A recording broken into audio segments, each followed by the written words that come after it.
The door was already open when they arrived, just a few inches, as if someone had meant to come back. Inside, nothing looked disturbed at first glance. It would take hours before anyone realized that what they were seeing wasn't calm at all. It was silence holding its breath. It started with a missing person report that no one treated as urgent, because the person who hadn't shown up was the kind of person who always came back. The kind of person who texted eventually. The kind of person people trusted. Her name was Ana Morales, and she was 32 years old. She lived in a modest apartment above a closed bakery on the edge of a quiet town that prided itself on knowing everyone. Ana worked at the local records office, a job that rewarded routine and punished mistakes. She liked things in order. She liked predictability. Every morning, she walked the same route to work, stopped at the same coffee stand, and waved to the same crossing guard even though she didn't have children. Ana had a small circle. Her older brother, Mark, lived 2 towns over and called every Sunday without fail. Her closest friend was Lena, a freelance photographer who rented a studio down the street. And then there was Daniel, Ana's downstairs neighbor, who shared her love of quiet evenings and rarely spoke above a murmur. Nothing about Ana's life suggested risk. No history of conflict. No recent breakups. No money trouble. No enemies. Which is why, when she didn't show up for work on a Tuesday morning, her supervisor assumed she was sick. When she didn't answer her phone by lunchtime, Lena assumed she was sleeping. And when she didn't show up for their standing dinner plans that night, Mark assumed she'd simply forgotten to tell him she was busy. By Wednesday morning, the assumptions began to fray. Lena went to Ana's apartment just after sunrise. She knocked gently at first, then louder. No answer. She tried the handle and found it unlocked. That alone felt strange. Ana locked everything. Always. Lena stepped inside, called out her name, and was met with stillness. The apartment was neat. Shoes by the door. Dishes washed and drying. The bed made. Ana's bag hung on the chair where she always left it. Her phone charger was plugged in, empty. Her keys sat in the ceramic bowl by the door. Lena didn't touch anything. She backed out slowly and called Mark. Mark arrived an hour later, driving too fast, his face tight with concern but not fear. Not yet. Together, they walked through the apartment again, this time more deliberately. They noticed small things. Ana's jacket was gone. So were her boots. Her wallet was missing, too. It looks like she left, Mark said, trying to convince himself. But she didn't take her phone, Lena replied. She never goes anywhere without it. They called the police. Officer Ruiz was the one who responded. He was calm, polite, and visibly skeptical. Adults were allowed to disappear, he explained gently. There were no signs of a struggle. No note, but no forced entry either. He filed the report, asked the standard questions, and promised to follow up. For the rest of that day, nothing happened. By Thursday, the town knew Ana was missing. People began to retrace her routines. The coffee stand owner remembered serving her Monday morning. She'd seemed normal, quiet as usual. She'd mentioned needing to stop by the records office early. Daniel said he'd heard her come home Monday evening around 7. He remembered because he'd been cooking and heard her footsteps overhead. After that, nothing. There were no unusual bank transactions. No outgoing calls. No sightings. Just a clean break in a life built on patterns. That was the first warning sign. The absence of disruption. The way everything seemed paused rather than broken. On Friday, Officer Ruiz asked to speak to Daniel again. It was routine. Neighbors were often the last to see someone. Daniel was cooperative, if a little nervous. He repeated his story. Ana came home. He heard her walk around. A little later, he thought he heard voices. He couldn't be sure. The walls were thin. What kind of voices? Ruiz asked. Daniel shrugged. Maybe the TV. Or someone on the phone. Ruiz made a note. Nothing alarming. Just another detail filed away. That evening, Mark stayed in Ana's apartment. He couldn't stand the thought of it being empty. As he lay on the couch, he noticed something he hadn't before. The clock on the microwave was blinking, reset to midnight. He frowned. Ana hated blinking clocks. she would have reset it immediately. A power outage, maybe, or something else. The next day, Lena found Anna's jacket in a donation bin behind the grocery store. It was unmistakable. A small tear on the sleeve. The receipt for coffee still in the pocket. Now the assumptions collapsed. Officer Ruiz returned with questions that carried more weight. Why would Anna discard her jacket? Why leave behind her phone and keys but take her wallet? Why walk somewhere in boots and never come back? Searches expanded. Volunteers combed nearby woods. Divers checked the river. Dogs traced Anna's scent from her apartment to the sidewalk, and then lost it completely. As the days passed, unease settled in. The town grew quieter. People locked doors that had never been locked before. Conversations dropped to whispers when police cars drove by. Then, on the 7th day, the call came in. A maintenance worker had reported something unusual at the records office. A smell. Faint, but persistent. Coming from the storage basement no one used anymore. This is the moment everything changed. Behind a locked metal door, beneath shelves of archived files, they found a space that shouldn't have been empty, and something that shouldn't have been there. The discovery wasn't violent in appearance. There was no blood, no chaos, just Anna's scarf, folded neatly on a chair. Her boots lined up against the wall, and deep scratch marks on the inside of the door. For a long moment no one spoke. The room wasn't airtight, but it was isolated. Sound wouldn't carry. No one would hear someone calling out. And the door, once closed, locked automatically. The realization settled slowly, heavily. Anna hadn't vanished. She'd been there, trapped, close enough to be found if anyone had known to look. They closed the building immediately. Investigators moved through the space with care.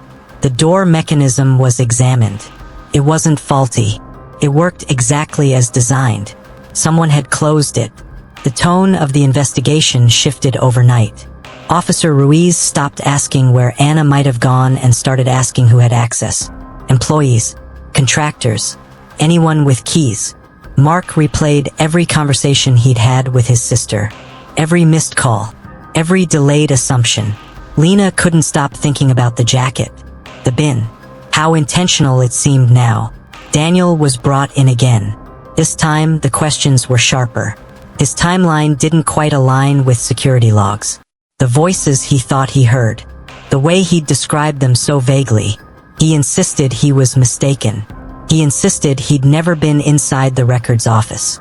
He insisted he barely knew Anna at all. But inconsistencies surfaced. Small ones. The kind that don't mean much on their own. Until they do. Security footage from a nearby street showed a figure walking toward the records office late Monday night. The image was grainy. The person wore a jacket with a hood pulled tight. But their boots were visible. They looked familiar. As pressure mounted, the town changed again.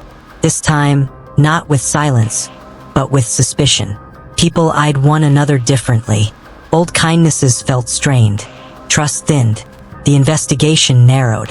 One key card had been used after hours. One log entry had been altered. One statement no longer fit the rest. And still, one question hung unanswered. Not where Anna went. Not even who closed the door. But why? Why someone would go to such lengths to make a disappearance look like a choice. Why they would leave behind clues that felt accidental but weren't. Why they would stay so close afterward, watching the search unfold. In the final days before an arrest was considered, Officer Ruiz reviewed the case from the beginning. The unlocked door, the missing phone, the jacket in the bin, the voices Daniel mentioned hearing, and one detail he'd overlooked at first, the microwave clock. It hadn't reset during a power outage. There hadn't been one that night, which meant someone had unplugged it and plugged it back in. Someone who wanted it to look like time had stopped. As the evidence began to point in a single direction, a new discovery surfaced. One that reframed everything they thought they understood about Anna's final hours. Because hidden among the archived files, behind a false panel no one had noticed before, was something that suggested Anna had known more than anyone realized. And whoever closed that door hadn't been acting on impulse. They'd been acting out of fear. What that fear was and who it truly belonged to would only become clear after the next piece fell into place. The first thing they removed from behind the false panel wasn't dramatic. It didn't look dangerous. It wasn't even obvious what it was at first. Just a thin folder, slightly warped by humidity, wedged where no one would casually notice it. But the moment Officer Ruiz opened it, the entire direction of the case shifted again. Inside were copies of internal records, not public ones, not the kind anyone could request.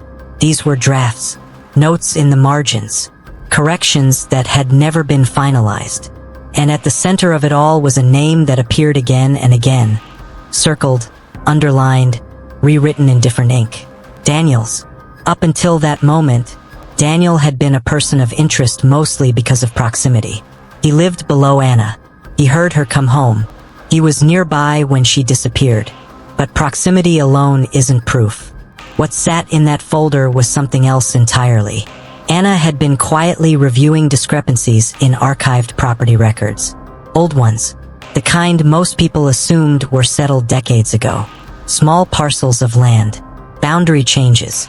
Transfers that didn't quite line up. And one property in particular kept surfacing. A building that had changed hands through shell companies, eventually ending up owned by a trust connected to Daniel's family. The records suggested something subtle but serious.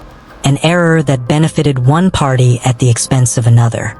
An error that, if corrected, could unravel years of quiet ownership. Anna hadn't filed anything yet. She hadn't reported it. But she'd been gathering evidence. Slowly, carefully, which meant two things were suddenly very clear. First, Anna hadn't walked into that basement by accident. And second, someone knew exactly what she'd been looking into. When Daniel was brought in again, the tone was different. No casual questions. No yentel naying.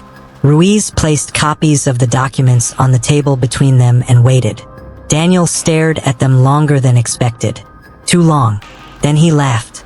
Not loudly, just a breathy sound, like disbelief. He shook his head and said Anna must have misunderstood. Records were complicated. Mistakes happened all the time. He said she'd probably panicked. Convinced herself she'd found something important. Did you talk to her about it? Ruiz asked. Daniel hesitated. Just a fraction of a second. No, he said. Why would I? But phone records told a different story. There had been a call. Short. Less than 2 minutes. Late Monday afternoon. From Daniel's phone to Anna's. Daniel said he didn't remember it. Lena did. She remembered Anna mentioning a strange conversation that day. How Daniel had asked her questions about work. Casual questions, but oddly specific. How he'd seemed nervous. Distracted. At the time, it meant nothing. Now, it meant everything. The timeline tightened. Anna had gone home Monday evening. Daniel heard her. Then, at some point, she left again. Not dressed for errands. Dressed like she expected to come back soon. Jacket, boots, wallet. She went to the records office. The basement door locked behind her. What happened next was reconstructed, but never fully known. The scratch marks suggested panic. Desperation. The scarf folded neatly suggested something else. That she'd tried to stay calm. That she believed someone would come. No one did. Daniel maintained his innocence. He said he never went near the building that night. But security footage showed a figure wearing boots like his. A jacket similar to his. And key card logs placed his access badge inside the building after hours. Still, there were gaps. Enough to make the case fragile. Then another discovery surfaced. A neighbor from down the street came forward. She said she'd seen someone near the records office late that night. Not rushing. Not sneaking. Just standing near the entrance as if waiting. She couldn't be sure, but she thought there might have been 2 people. That detail cracked something open. Because if there were 2 people, then Daniel wasn't acting alone. And if Daniel wasn't acting alone, then Anna's death wasn't just about fear. It was about control. Investigators revisited the false panel. This time more thoroughly. Hidden beneath the folder was a second item. A small flash drive. Its contents were encrypted, but not well. Anna hadn't expected anyone else to see it. Inside were audio files, short recordings, conversations, some muffled, some clear enough to recognize voices. One of them was Daniel's, another wasn't. The second voice was calm, older, confident, someone used to being listened to. The implications were immediate and unsettling. The property in question wasn't just valuable, it was leverage, and Anna wasn't the first person to question it. She was just the first to document it so thoroughly. Mark listened to the recordings once. He couldn't bring himself to listen again. Lena listened twice. She said the worst part wasn't what was said. It was how ordinary it sounded, like people discussing repairs, or schedules, or weather, normal conversations, about an abnormal solution. Daniel was arrested, but the case didn't settle. It expanded. The older voice belonged to someone no one expected to be involved. Someone with influence. Someone whose name carried weight in the town. Someone who had access to resources that made things quietly disappear. Charges were prepared, then delayed. Evidence was reviewed, then re-reviewed. And then, without warning, Daniel changed his story. He said he hadn't meant for Anna to die. He said he only wanted to scare her, to make her stop looking. He said the door was supposed to be opened later. He said he panicked. When asked who else was involved, he went silent. Days passed, then weeks. Then one morning, the records office reopened. The basement remained sealed. The false panel was removed. The building looked normal again. Too normal. The case stalled in ways that were difficult to explain. Motions were filed. Evidence was deemed circumstantial. The audio recordings were challenged. The second voice was never officially identified. Daniel remained in custody, but no one else was charged. Anna's name faded from headlines. The town returned to routine. Slowly, uneasily, Mark moved away. Lena closed her studio. Officer Ruiz requested a transfer. Before he left, he visited the records office one last time. He stood near the basement door and noticed something he hadn't before. A small metal plate, recently replaced. New screws, shiny against old paint. Maintenance records showed the replacement had been authorized weeks before the discovery. Signed off by someone with clearance. Years later, people still argue about what really happened. Some believe Daniel acted alone. Some believe he was pressured. Some believe Anna uncovered something far bigger than anyone admits. The building still stands. The records still exist. And somewhere, in a system designed to preserve truth, there are gaps that no one has ever been able to fully explain. Because the most unsettling possibility isn't that Anna was silenced. It's that she wasn't the last person to notice something was wrong.